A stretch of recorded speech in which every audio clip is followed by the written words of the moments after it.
નવસારીમાં પૂર્ણા નદીમાં આવેલા ઘોડાપુરે માત્ર શહેરી અને ગ્રામ્ય વિસ્તારો પર જ નહીં પરંતુ 52 કિલોમીટર લાંબા દરિયા કિનારે થતી દરિયાઈ ખેતીને પણ મોટો ફટકો માર્યો છે। જિલ્લાના જલાલપોર અને ગણદેવી તાલુકામાં વ્યાપક પ્રમાણમાં આવેલા ઝીંગા તળાવો પૂરના પાણીમાં ગરકાવ થઈ જતા માછીમારો અને ઉદ્યોગકારોને કરોડો રૂપિયાનું નુકસાન વેઠવાનો વારો આવ્યો છે।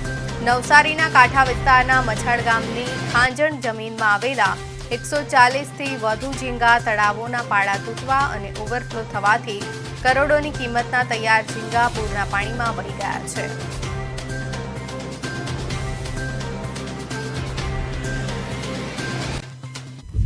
મછાડ ગામમાં અમને સરકારશ્રી તરફથી 250 હેક્ટર જેટલી જગ્યા પાસ થઈ છે। 24 તારીખે જે નદીના પૂર આવ્યા એમાં અમને ઘણી નુકસાની થઈ છે। પાણી અચાનક રાત્રે એટલું વધી ગયું કે અમારાથી તળાવને સાચવવાની જગ્યા અમારા લેબરને બહાર કાઢવા પડ્યા। તળાવના પાળા ફાટી ગયા, ઓવરફ્લો થઈ ગયા। અમારો એકદમ તૈયાર માલ હતો ઝીંગાનો, તે બધો નદીમાં જતો રહ્યો, અમારી આંખ સામે બહાર નીકળી ગયો।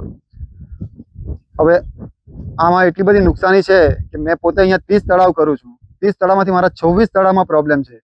26 તળાવની મેં નુકસાનીની વાત કરું તો મને 1.5 કરોડની આજુબાજુની નુકસાની છે। આ નુકસાનીમાંથી નીકળતા જો આવતું વર્ષ બી સારું આવે